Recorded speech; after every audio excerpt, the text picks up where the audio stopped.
Bonjour François Bourgoin, je vous laisse vous présenter. On va faire un petit interview pour compléter finalement la table ronde de ce matin avec Alibaba, Iceberg et Wizaplace. Donc voilà, vous avez quelques notions à dire et pour compléter un petit peu tout ça. Je vous laisse la parole. Oui, avec plaisir. Je suis directeur des vendeurs professionnels et des partenariats pour eBay en France. Ça fait un petit peu plus de 3 ans maintenant que je travaille pour eBay. J'ai trouvé cette table ronde vraiment très intéressante avec des acteurs qui avaient des activités également différentes. Et je pense que c'est intéressant de renforcer certains messages d'eBay. Donc eBay, bien entendu, c'est la possibilité d'accéder à 169 millions d'internautes et d'acheteurs actifs dans le monde. Et c'est vrai qu'on a une présence qui est forte sur les pays occidentaux, notamment les États-Unis, l'Europe de l'Ouest, l'Australie également, mais aussi une présence via le hub eBay international avec un reach sur 190 pays dans le monde. Un message que je voulais renforcer, c'était la liberté. D'abord, la liberté d'utiliser eBay comme vous le souhaitez quand vous êtes vendeur professionnel.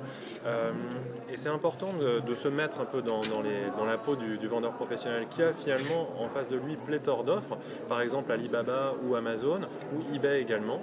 Chacun va pouvoir adresser des consommateurs différents, mais chacun va également avoir une proposition de valeur différente. Chez eBay, on ne souhaite pas conserver le vendeur uniquement chez nous en l'enfermant dans des services comme de la gestion logistique par exemple, qui vont déporter les stocks et condamner finalement le vendeur à rester sur cette marketplace. Donc la liberté, c'est vraiment important. Je pense que également un autre facteur, c'est l'humanité. Pour nous, la rencontre entre la communauté de vendeurs et la communauté d'acheteurs est très importante.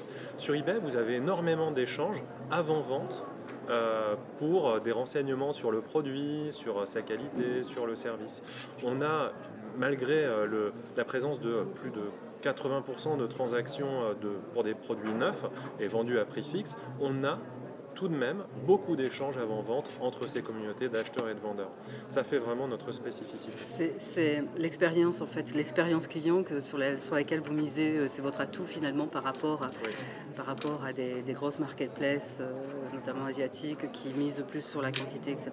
Oui, je pense que notre rôle n'est pas forcément de rompre la communication entre les gens où qu'ils se trouvent dans le monde, mais plutôt établir vraiment un pont, des connexions, et tout ça en développant également un business additionnel pour les vendeurs, quelle que soit leur taille. C'est vrai que j'ai entendu parler, par exemple sur Alibaba, des grandes marques qui peuvent être présentes en Asie, puisque les consommateurs asiatiques vont avoir envie d'acheter ces grandes marques.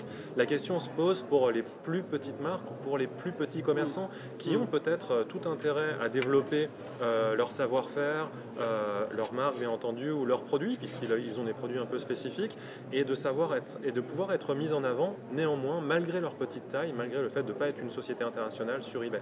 Donc sur eBay, vous avez aussi bien L'Oréal par exemple qui a une boutique, que BMW, que Quicksilver, mais vous avez également des dizaines de milliers en France de vendeurs professionnels qui sont de toute petite taille.